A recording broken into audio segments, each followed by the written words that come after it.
और ये सब चीफ जस्टिस की डिस्क्रिशन पर अदलिया के अंदर से जजेस भी, वकला भी आवाज़ें उठाते रहे हैं कि कहीं ना कहीं रिफॉर्म्स की ज़रूरत है।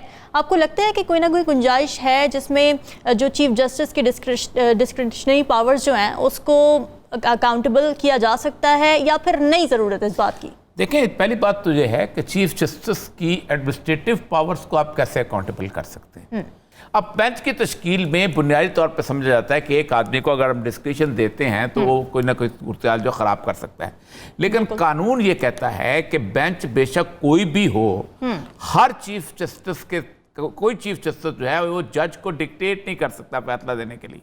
हर जज जो है उसकी और उसकी चीफ जस्टिस की लीगल हैसियत बराबर है। आज उन्होंने यही कहा, उन्होंने कहा एक जज का फैसला भी सुप्रीम कोर्ट का फैसला है, वरना तो आप इंतजाम में नहीं चला सकते। आज उन्होंने बड़ी मजेदार बात की। उन्होंने कहा आप ये बताइए, आप कहते हैं फुल बेंच करो, ठीक है, एक नई रिवायत कहते अब पंजाब हाई कोर्ट लाहौर है, वहां भी तो कॉन्स्टिट्यूशन मैटर डिस्कस होते हैं, तो वहां तो 60 जज हैं, तो 60 किधर बैठेंगे भाई? आप उसके लिए एक बहुत बड़ा कमरा हॉल तैयार करेंगे, फिर 60 के अंदर वो सुनेंगे कैसे? 60 के अंदर अपने आर्गुमेंट कैसे होगी? सिंध हाई कोर्ट में 40 जज हैं। तो एक बात तो ये है कि उन्होंने कहा फुल कोर्ट हमने बनाया था 1989 के अंदर, और 1989 में हम इसके रूल्स एंड प्रोसीजर खुद फुल कोर्ट ने तय किए थे। जब हम करने पे आएंगे तब्दील हम फुल कोर्ट में तय कर देंगे। दूसरी अहम तरीन चीज जो है वो है आइन। आइन कहता है 191, बार बार पढ़ के मैंने सुनाया है कि subject to the constitution and law the supreme court can make rules. Supreme court, वो नहीं, regulating the practice and procedure of the court. ये उन्होंने पूछा, उन्होंने कहा इसकी मौजूदगी में आपने रूल्स बनाए कैसे? जब आइन कहता है कि सुप्रीम कोर्ट खुद अपने रूल्स बनाती है तो फिर कैसे बनाते हैं? तो उन्होंने कहा कि हमने तो लॉ के तहत बनाए हैं। अच्छा, लॉ के अंदर जो है वो जो है वो सबसे अहम तरीन बात है कि 54 शेड्यूल 4 का 54 jurisdiction and power of all courts except the supreme court, यानी आप हर अदालत के बारे में रूल्स बना सकते हैं, लॉ बना सकते हैं, but not the supreme court. उसकी बुनियादी वजह यह है कि आइन ने इंडिपेंडेंस ऑफ जुडिशरी जो है उसको इंश्योर किया। यही उन्होंने आज उन्होंने पूछा, उन्होंने कहा ये मसला सारा ये है कि बताइए आप खुद जो बिल पास करते हैं उसमें लिखते हैं 5 लोगों का बेंच होना चाहिए, हमें कहते हैं फुल कोर्ट बनाओ, या तो अपना भी ठीक करो जो लॉ आपने पास किया है। दूसरी बात यह है कि इस लॉ के अंदर उन्होंने सुप्रीम कोर्ट की पावर्स को कर्टेल करने की कोशिश की। एक बात तय है कि ये कहीं नहीं लिखा हुआ कि एक आदमी जो है वो सीनियर होगा तो ऑनेस्ट भी होगा, एक आदमी सीनियर होगा तो कॉम्पिटेंट भी होगा, एक आदमी सीनियरिटी में एक ही बंदा आता है और वो दैट इज चीफ जस्टिस। और सुप्रीम कोर्ट की डेफिनेशन है चीफ जस्टिस एंड द जजेस। ठीक, इसका मतलब यह है कि अगर चीफ जस्टिस भी एक आम जज है तो इसका मतलब है कि फिर तो जो बात सही है उनके। आज डिस्कशन इस बात पे हुई है और उन्होंने कहा है कि आप अपना कानून लेके आओ। खौफनाक बात यह है, जिन लोगों ने दस्तखत किए हैं ना 43 बंदों ने उस करारदाद के ऊपर 44, उनमें से एक बड़ा आदमी नहीं है। शहबाज शरीफ का दस्तखत नहीं है, फजल रहमान के बेटे का दस्तखत नहीं है, ठीक है, ख्वाजा आसिफ का दस्तखत नहीं है, उसके बाद राना सनाउल्लाह का दस्तखत नहीं है। अच्छा। ये बड़े तेज लोग हैं, ये जाहिर बात है कार्ड खेलेंगे। वो देखो जी छोटे सूबों को सुप्रीम कोर्ट ने उड़ा के रख दिया। सुप्रीम कोर्ट ने अब ये कहा कि नहीं, लेके आओ मुहर्रकात लेके आओ। यानी आप यानी अपने साथियों के साथ भी जुल्म करते हो।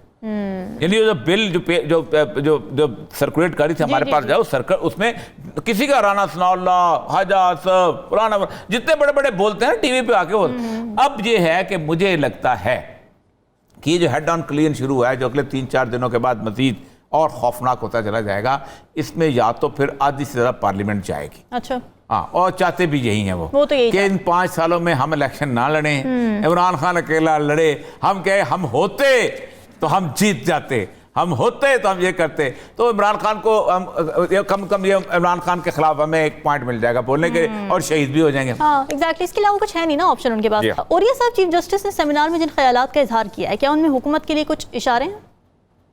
देखिए, पहली बात तो यह है कि चीफ जस्टिस बीच में क्यों आया। आप एक दफ़ा समझें कि सुप्रीम कोर्ट ने कोई फैसला नहीं किया हुआ, ठीक है, तो फिर मतलब ये है कि आइन कहता है कि जब असेंबली टूट जाए, जो डिज़ोल्व हो जाए, टूट जाए तो 60 दिन, यानी खुद ब खुद जैसे टूटे जी, और अगर डिज़ोल्व हो, कोई चीफ मिनिस्टर करे तो 90 दिन के अंदर इलेक्शन होने। ये जिम्मेदारी किसकी है? चीफ इलेक्शन कमिश्नर की। डेट देना किसकी जिम्मेदारी है? गवर्नर की। ठीक। अब ये तब दोनों जो हैं आर्टिकल 224 और 222 के तहत अगर चीफ जाके उनको सिक्योरिटी मांगता है, इनकार का हो जाता है, उनको वो पैसे मांगता है, इनकार हो जाता है, तो फिर सुप्रीम कोर्ट बीच में आती है। हाई कोर्ट में एक पिटीशन जाती है, पिटीशन डिले होती है, 90 दिन का अरसा गुजरता जाता है। सूरत हाल यह है कि आगे अब सुप्रीम कोर्ट क्यों आई? इसकी बुनियादी वजह वह है कि supreme court is the custodian of the fundamental rights of this country. जहां पर भी कोई ब्रीच होता है, आर्टिकल 184(3) कहता है कि आप अगर मैटर ऑफ पब्लिक इंपॉर्टेंस है and matter pertaining to the fundamental right हैं, तो इसका मतलब यह है कि आप बीच में आएंगे। अब सबसे बड़ी बात कि सियासी तौर पर आप सियासत में कुछ अल्लाह के बंदो, सियासत में तो तुम लोगों की वजह से कूदे हैं। तुम इलेक्शन नहीं करवाना, तुम आइन पे अमल दावत नहीं करते, तो किसने करवाना है? उन्होंने करवाना है। अब उन्होंने सबसे पहले बात ये हुआ कि उन्होंने प्रेसिडेंट ने डेट दी, उसके बाद सुप्रीम कोर्ट ने कहा अच्छा आप करके आपको हम डेट देते हैं। अब पहला सवाल अक्सर ये कहा जाता है कि एक 90 दिन तो गुजर गए। हाँ। 90 दिन गुजरने को सुप्रीम कोर्ट कहती है 254 के तहत हमें ही ये इख्तियार हासिल है कि हम आइन की इंटरप्रिटेशन करें। अच्छा। हम उसको 10 दिन लेट करें या 2 महीने लेट करें, इंटरप्रिटेशन हम करेंगे हालात वाक़यात को देख के। ये नहीं कि तुम कहोगे जी 3 साल के इलेक्शन नहीं होने तो इलेक्शन नहीं हो सकते। ये आइन का बेसिकली मतमा नज़र नहीं है। ये है कि फॉर एग्जाम्पल एक शेड्यूल अनाउंस हो गया हुआ है, अब बीच में बेनज़ीर की जो शहादत हो जाती है तो उसके बाद आगे हो गया हुआ था, तो schedule was about to announce, तो एक बहुत बड़ा सान्या हो गया था। अब तो कोई नहीं मरा, तो अब तो चल। अब 6 दिन रह गए हैं। पूरी की पूरी उन्होंने कोशिश की है कि हम सुप्रीम कोर्ट के ऑर्डर को डिफाई करें। इस दौरान पाकिस्तान की पब्लिक जो है fundamental right to choose their government जो है उससे डिनाई होके चुके हैं। हाँ। अगर इसको भी सुप्रीम कोर्ट ने प्रोटेक्ट नहीं करना तो क्या अमेरिका का कांग्रेस आएगी या कोई और आएगी? नहीं, सुप्रीम कोर्ट नहीं करना है। अब सुप्रीम कोर्ट की एक जुडिशियल ओवरव्यू की एक बहुत बड़ी थ्योरी है जो कई दफा सुनाई है कि 1803 के अंदर अमेरिकन सुप्रीम कोर्ट के जज मार्शल ने एक जुडिशियल ओवरव्यू की थ्योरी दी थी मरबरी वर्सेस मेडिसन के केस के अंदर। अच्छा। वो थ्योरी पूरी दुनिया के अंदर चल रही है कि अगर पाकिस्तान, इंग्लैंड, फ्रांस या किसी और भी मुल्क के अंदर पार्लियामेंट जो है वो डाइग्रेस करती है इस कॉन्स्टिट्यूशन से, तो फिर उसके बाद जुडिशियल ओवरव्यू जो है वो होता है। क्यों? उसकी बुनियादी वजह यह है कि जुडिशियल ओवरव्यू इंसाफ के लिए होता है, इंसाफ मुहैया करें, मिस कैरेज ऑफ जस्टिस कहीं नहीं होता। अब 14 तारीख को होगा क्या? देखिए, पहली बात तो यह है कि हेड ऑन कोलिजन शुरू हो गया है पीपल्स पार्टी PTI और गवर्नमेंट के दरमियान। पूरी दुनिया वरिड है। चाइनीज फॉरेन मिनिस्टर आया था जी, और चाइनीज फॉरेन मिनिस्टर इनसे भी मिला है और आर्मी चीफ से भी मिला है। पूरी दुनिया के अंदर खबरें बड़ी खौफनाक घूम रही हैं कि इस सारे सिनेरियो के अंदर जो लोग भी इस आइन से इधर उधर की बगावत की सूरत हाल कर रहे हैं उनके खिलाफ एक बहुत बड़ी लॉबी जो है वो बिल्टअप हो रही है। मैं आपको इस वक्त मेरे हाथ में ये सूरत पड़ा हुआ है, आर्टिकल्स पड़े हुए इंटरनेशनल मैगजीन के कि पोस्ट डिफॉल्ट पाकिस्तान सिनेरियो।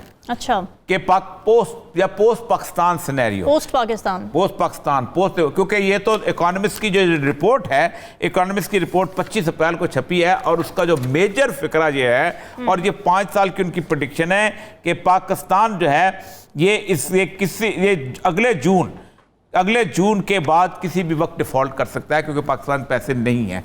उसके बाद क्या सूरत हाल? आप अभी लड़ने में लगे हुए हैं, आप इस चक्कर में लगे हुए हैं शहीद कौन होता है, बाकी चीज़ें कौन होती हैं। ये ऐसा सिनेरियो है जो 14 मई को, इसलिए इमरान खान ने आज थोड़ा सा 3-4 दिन अपना आगे किया है, उसने कहा हम 14 मई को आएंगे।